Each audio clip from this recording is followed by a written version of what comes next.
One of these dragons melted the tallest castle ever built in a single night. The other killed 2 dragons at the same time, without a rider. Everyone wants to know who wins between Balerion the Black Dread and Vermithor the Bronze Fury.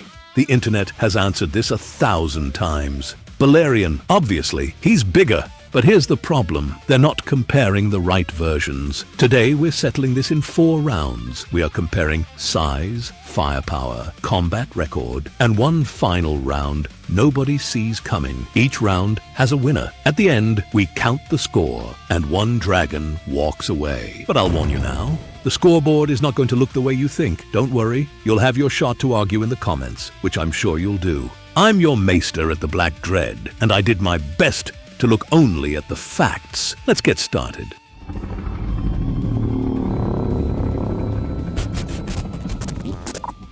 We are not comparing old Balerion with a sagging jaw against a battle-scarred Vermithor at Tumbleton. We're comparing them both at their peaks. Peak Balerion. At peak, he was the conqueror's mount. Roughly 120 to 130 years old, shadow that swallowed towns, jaws that could take an aurochs whole, the dragon that forged a kingdom. He was huge, powerful, and his fire would melt stone. Peak Vermithor. At peak, the bronze was roughly 70 to 80 years old. Bronze scales, great tan wings, already one of the largest dragons alive, the war mount of the greatest king Westeros ever had. He died in battle, but unburdened by his rider's command. It was pure fury. Those are our fighters today. Round 1. Fight! Peak Balerion was the largest dragon in recorded history. His wingspan blotted out towns. His skull was large enough for a horse to ride through. During the battle beneath the God's Eye, Balerion was 4 times the size of Quicksilver. 4 times. That's not a size advantage. That's a different species. Vermithor was enormous. Only Balerion and Vhagar were larger than him, even when you compare them at a younger age. By the dance, he was the 2nd largest dragon alive, thrice the size of Targaryen. A genuine giant. But Balerion was in a class by himself, and there is no disputing that fact. None at all. Round 1. Winner, Balerion. Score, Balerion 1, Vermithor 0. Round 2. Firepower!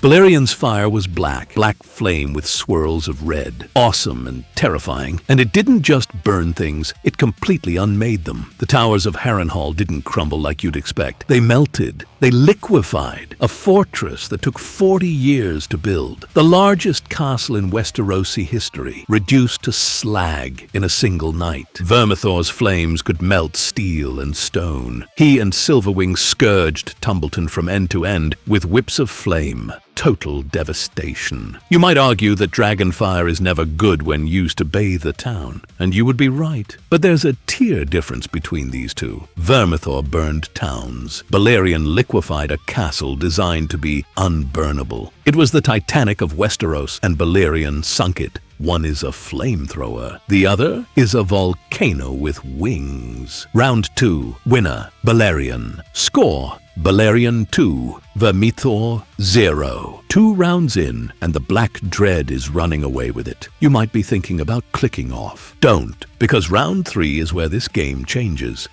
Round 3. Combat record! Let's look at what Balerion actually fought. The Conquest. Armies at the Field of Fire, stone walls at Harrenhal, Dornish castles, fleets, devastating. But these are displays of power against targets that could not fight back. Balerion's one dragon-on-dragon fight, the battle beneath the God's Eye. Maegor rode the Black Dread against Prince Aegon on Quicksilver, a dragon a quarter his size. Balerion dove from above, tore a wing from her body, and sent her tumbling to her death. Over in seconds. That's not a fight. That's an execution. In over 200 years, Balerion faced one dragon. A dragon that never had a chance. Now, Vermithor The Battle in the Gullet. 5 dragons against 90 warships. The first Battle of Tumbleton. Total destruction alongside Silverwing. And then the second Battle of Tumbleton. Hugh Hammer was killed before he could mount. Vermithor woke to chaos. No rider, no commands, no plan. He launched barely 20 feet off the ground when sea smoke slammed into him from above. Adam Balerion drove his dragon straight into the Bronze Fury, knowing sea smoke couldn't match him. They crashed into the mud. Then Targaryen, the Blue Queen, joined the fight. 3 dragons on the ground, tearing each other apart. Vermithor locked his teeth around Sea Smoke's neck and ripped his head off. He tried to take flight with the severed head still in his jaws, but his shredded wings couldn't lift him. He collapsed, but not before mortally wounding Targaryen, who died shortly after. 2 dragons killed, riderless, outnumbered, in the mud. Balerion killed 1 dragon a quarter his size from total dominance. Vermithor killed 2 in a ground brawl with nothing but rage and teeth. Round 3. Winner, Vermithor. Score, Balerion 2, Vermithor 1. The game is alive. Round 4 decides everything. Round 4. The X Factor.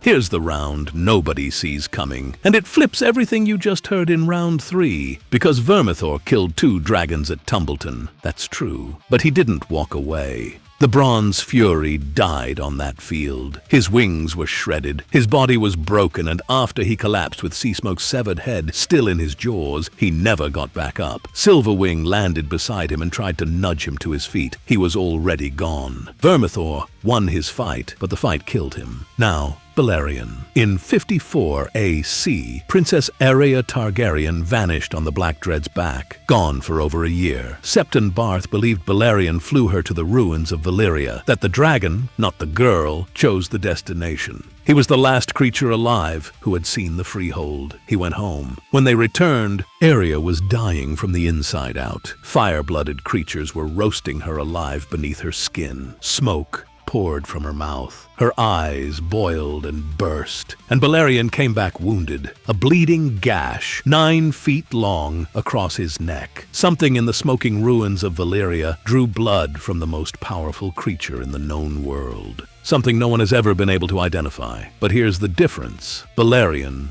survived. Whatever hurt him in Valyria, whatever was powerful enough to open a 9-foot wound on the Black Dread, it wasn't enough to finish him. Balerion healed. He lived for another 40 years, and when he finally died in 94 AC, it wasn't from battle, it wasn't from a rival dragon, it wasn't from whatever nightmare lurked in the smoking sea. He died of old age, in his sleep. The only dragon in Targaryen history that nothing could kill. Vermithor's last stand was legendary. 2 kills, riderless, outnumbered, but it cost him everything. Balerion faced something in Valyria that should not exist, and walked away, then lived long enough to die on his own terms. Round 4. Winner, Balerion. Final score, Balerion 3, Vermithor 1. And there it is, 3-1. Balerion dominates. The Black Dread wins, and it's not even close on the scoreboard. I'll be honest, I almost gave round 4 to Vermithor. His intensity and rage at the very end of his life was epic and should be recognized. So why doesn't it feel settled? One melts the world from above, untouchable, untested. The other fights in the dirt with his teeth, riderless, outnumbered, and refuses to die until he's killed everything around him. You tell me which one you'd rather face.